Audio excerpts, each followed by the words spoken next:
Hello everyone!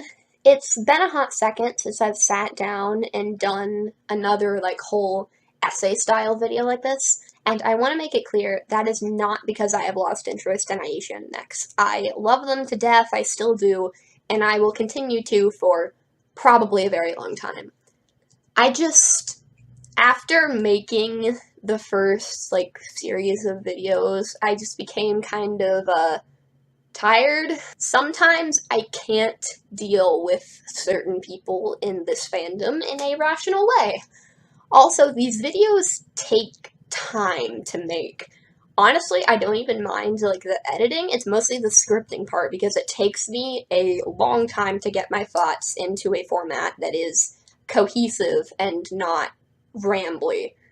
But due to a certain global pandemic that's happening, I have now been handed a whole lot of free time, so I'm hoping to be able to use it to create more content for this channel and this couple. So, due to Aisha and Nex's yin-yang theme, I have talked before a lot about how they are opposites to each other. However, today I want to talk about the times when they seem to be opposites to themselves. Hello, how are you, my darling? Today I fall into a pile on the floor. Oh, love is hard to ignore. When every little thing you do, I do adore. When every little thing you do, I do adore.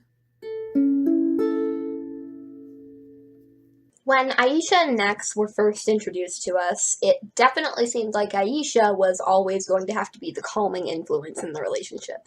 Nex is a bit of a hothead, and though Aisha can be stubborn, she usually thinks before she leaves. So, when the reverse situation happened in the Cyrenics arc, when Aisha was the one being irrational, a lot of Winx fans felt that she was acting out of character. But I don't think she was.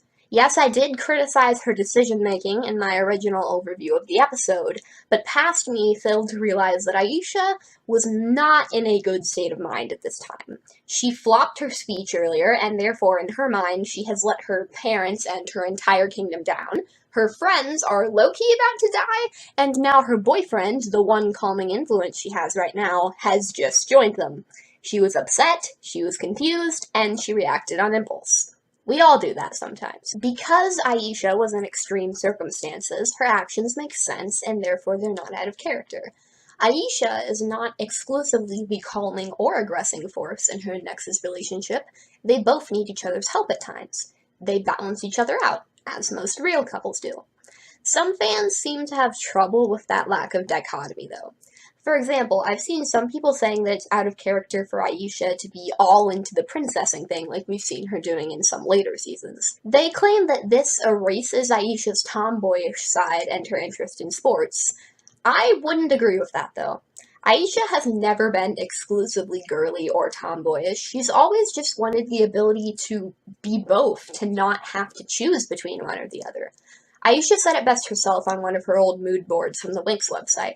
Don't you think a girl can have both a wild heart and a flowing dress? Aisha never wanted to completely abandon the princess lifestyle, she just didn't want it to be the only thing that she was allowed to do. She wants to rule her kingdom and get dressed up all fancy-like, but she also wants to go hiking on mountain trails and play volleyball and all that outdoorsy stuff. I know the completely boyish princess is a stereotype we're used to seeing in our media, but Aisha is not that. She really just wants to be allowed to fall in the middle. As such, I don't think it's out of character when Aisha puts on poofy dresses and starts acting all regal.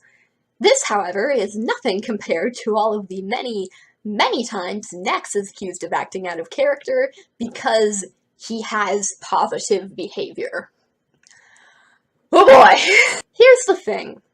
On a surface level, I get it. One moment this guy's acting all smooth McGroove, and next he can't even say hi to Aisha without tripping over his words. As I mentioned in one of my earlier videos, because of the love triangle subplot, Nex's character arc is kind of cluttered by all of the 15,000 other arcs happening around it. So, if you miss the moments that explain why he's suddenly acting like a dork, that explain his motivation, you would be very confused. A character's motivation for doing something or acting in a certain way is incredibly important, to the point where even I couldn't possibly overstate how important it is. So, I am going to permit myself to go on a slightly off-topic ramble.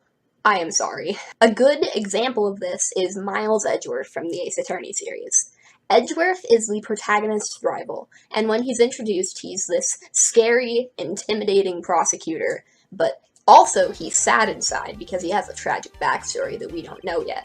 My point is, he's portrayed as a very serious character, and he's very passionate about his job and his work, and then later in the series he ends up becoming the chief prosecutor of Los Angeles, so like he's very important. And then, later on, you find out that he's obsessed with this children's show called The Steel Samurai, which is basically this universe's version of Power Rangers. This may seem contradicting with his serious prosecutor man ways, but it's really not once you know his backstory. When Miles Edgeworth was 9, his father was murdered. And then, his father's murderer adopted him and psychologically manipulated him, also that 15 years later, he could frame Miles for his own father's murder. Yeah. To make things worse, the parenting strategy of Miles' new father basically boiled down to, my family is perfect, so now that I have let you into my family, you need to always be perfect every second of the day or else I will disown you. Also, emotions are for the weak, and you are weak if you dare to feel them. All of that combined means that after his father's death, Miles never really got to have a childhood, and as a result, the adult Miles Edgeworth is, not okay. So part of Miles' interest in the Steel Samurai, this bizarre kids show, is an attempt to catch back up on all the childhood he missed because of his adopted father's abuse.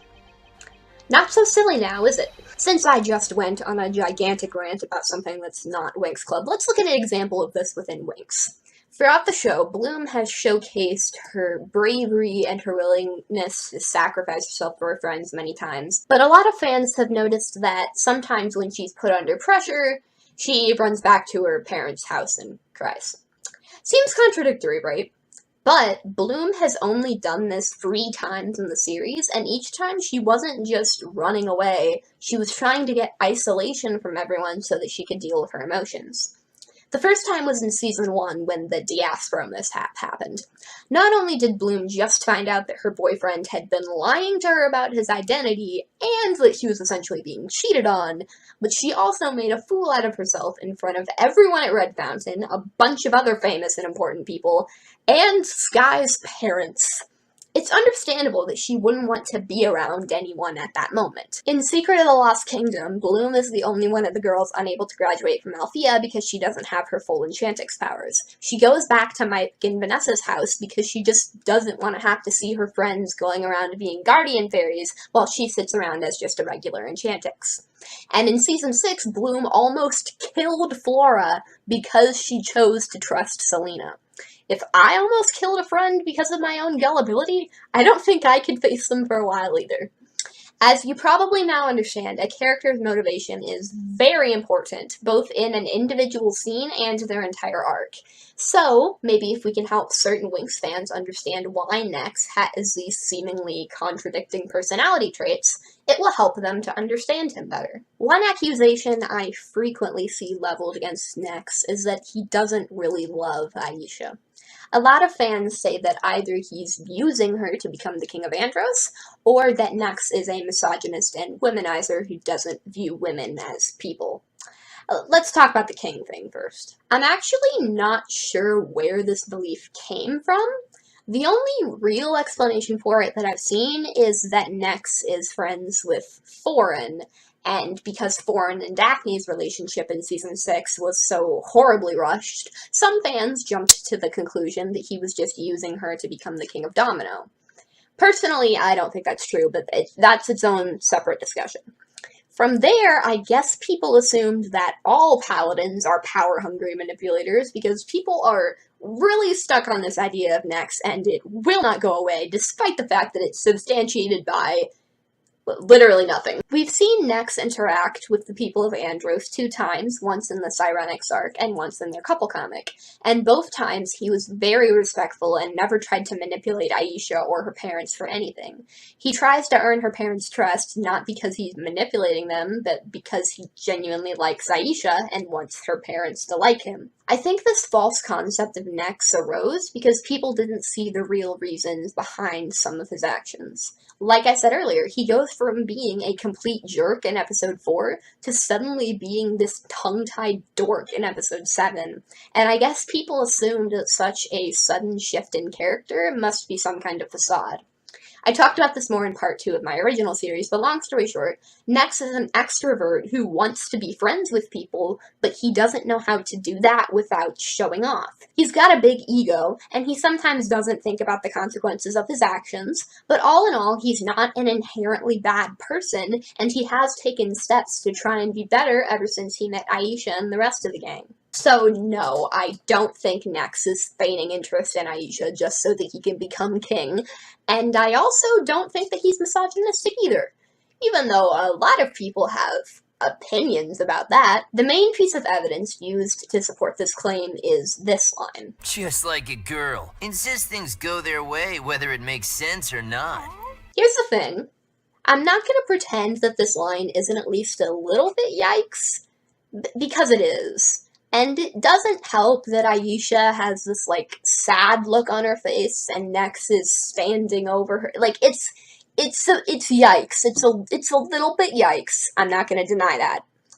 However, I think this line is taken out of context a lot. And when I mean context, I don't just mean the context of this scene or Nex's character. I also mean the context of Winx Club as a whole. First, let's talk about the scene itself. If you remember, at this point in the season, Amarok and Squonk are the only fairy animals at Althea, so Flora and Aisha are trying to help them get along. It keeps backfiring, though, because Amarok is huge and loud, while Squonk is tiny and afraid of everything. Nex and Helia can tell that the girls are being too stubborn about this, and that if they keep trying to force the two together, then they're never going to get along. Also, after Nex says this line, he later upsets Squonk and gets cried on, so it's not like the scene is saying he's entirely right either. Like, he got comeuppance before the end of the scene. Now, was the comment about them being girls strictly necessary? No, but I have news for you all. This is not the first time that Rainbow has included statements like this. Lots of characters have said stuff along these lines over the years, especially in the earlier seasons. To prove my point, here's a montage of various Winx characters saying mildly sexist things. Girls are so selfish, it's unreal. Aren't men in these times supposed to be knights in shining armor? Sorry. I just wanted to make sure the path was safe. Climb aboard, ladies. Centuries pass, but boys are always the same. I'm really happy that Bloom and the girls are here, but aside from the increase in household expenses, how long is a man expected to survive living with 7 women? Guys, they have a way of complicating everything. Girls are pretty strange. I mean, who can really figure them out, huh? It's easy, Tim. Whatever they are, we're not. Thank goodness. So here's the thing. Nex has been low-key cancelled by the Winx fandom because of his line in that scene. So by their standards, doesn't that mean we should also be canceling Timmy, and Mike, and Stella, and Aisha, or even Winx Club as a series? No. No, because there is a difference between sexism and misogyny. Basically, misogyny is like a more advanced sexism. Sexism plus, if you will. Being sexist means that you have some preconceived notions about one or the other genders, like all women liking shoe shopping or all men liking American football. Misogyny, as well as its counterpart, misandry, is more than just false assumptions. It's usually a strong, deep-rooted dislike for a gender, or simply the belief that one gender is inherently inferior to another in every way. So using our previous examples to compare, misogyny would be the belief that all women are just mindless zombies designed to give you gratification, and if they ever give you sass, just throw them a new pair of heels and they're hush up, because that's all they ever really want out of life. And misandry would be the belief that all men are mindless sports zombies who only want alcohol, violence, and sex. In general, sexism is more about stereotypes that someone can have disproven, where misogyny is a deep-seated belief in those stereotypes that would take years for the person to properly shake. With those definitions made clear, I think it's safe to say that Nex, and by extension all of the characters who have said these kinds of lines, are more sexist than misogynist or misandrist. Except for Riven. He's like low-key the exact textbook definition of a misogynist, but that's an entirely different can of worms that I don't feel like getting into right now. Nex clearly cares for Aisha and treats her like her own person who is worthy of respect. Heck, he even fully celebrates her accomplishments to the point where Aisha gets annoyed with him. That's literally what the plot of the Cyrenix arc was, guys. And for that same reason, I really don't think Nex is a womanizer either. Like, at all. Let's get some more definitions up in here, shall we? A womanizer is usually defined as a man who makes a habit out of seducing and romancing women. He's always onto a new girl every day, or even every hour, and quite frequently the only thing they'll want from a girl is sex. Side note, what is up with everyone taking a character from a children's show and turning him into a sleazeball? Like, have you ever read Winx fanfiction that has Nex in it? Because some of the things that writers decide to make Nex do are concerning. Anyway, a womanizer will typically view each girl he meets as the same, or at least similar, and they'll typically be dating multiple girls at once because all they care about is sex and other good times. I have already established, both in this video and others on my channel, that Nex cares about Aisha as a person, so I won't focus on that aspect of it. I will, however, talk about how Nex acquired this interpretation of his character. Nex's first line ever in Winx Club was, "Hey ladies, when it's my turn, I'll give those guys a run for their money." From the perspective of the writers, the purpose of this is to establish that Nex is a flirt, arrogant, and probably someone's love interest. Okay, fine, moving on. However, a lot of people took this scene in a decidedly different direction. Some people think it was rude of Nex to approach the Winx when their boyfriends are, like, right there. To which I say, remember, the Paladins basically just showed up to Lynvia College that day, so Nex might not have even known that the girls were taken. I mean, they never really introduced the Winx in the scene, so Nex might not have any idea how they're related to the specialists. Are they just friends? Are they sisters? Are they third cousins twice removed? He probably doesn't know. Some people think that it's sexist of Nex to technically be flirting with 5 girls at once, but it's not like he wanted to date them all. Once Aisha and Nex started having a thing going on, we never saw Nex even look at another girl. Saying one slightly flirty line to introduce yourself does not equal an instant agreement to polygamy. The accusations of Nex being both misogynistic and a womanizer are actually kind of ironic. Why? Because believe it or not, in the Winx comics, Aisha has actually dated both a misogynist and a womanizer. Aisha just has the worst luck with love interests, doesn't she? Now, this video is probably already too long, so I won't go on about this, but if you're interested, the excellent blog, Yin-Yang Couple.com, has an entire post about how different Nex is from those two comic characters. The gist of it is that those two characters are practically textbook definitions of a misogynist and a womanizer, and the author of the post then systematically breaks down why Nex is nothing like either of them. I'll leave a link in the description of this video to the post. I suggest that you read it because it's very good and really helps to disprove a lot of opinions that certain people have about Nex. The point I'm trying to make with all this is that the contradictions in Nex's character aren't because he's secretly a villain playing a long con, or because he's a manipulator who's lying to Aisha for power or sex. It's because he's a confident extrovert who also happens to be a massive dork. He wants people to like him, so he shows off, but when he doesn't know how to do something, like talk to the girl who's really angry with him at the moment, he flounders. Nex's sweeter moments aren't a facade, they're as much a part of his personality as his arrogant side is. People are weird, man. We contradict ourselves all the time. And if that weirdness can be channeled in a TV show or a book or whatever, that's not always a sign of an incoming plot twist. It's usually a sign of good writing. Despite being set in a magical fairy world, Winx Club sometimes does a surprisingly realistic job at character writing, and that shouldn't be ridiculed, it should be celebrated. Right now, the Aisha and Nex celebration party is pretty small, but we are here, and as far as I've been told, we're not going anywhere.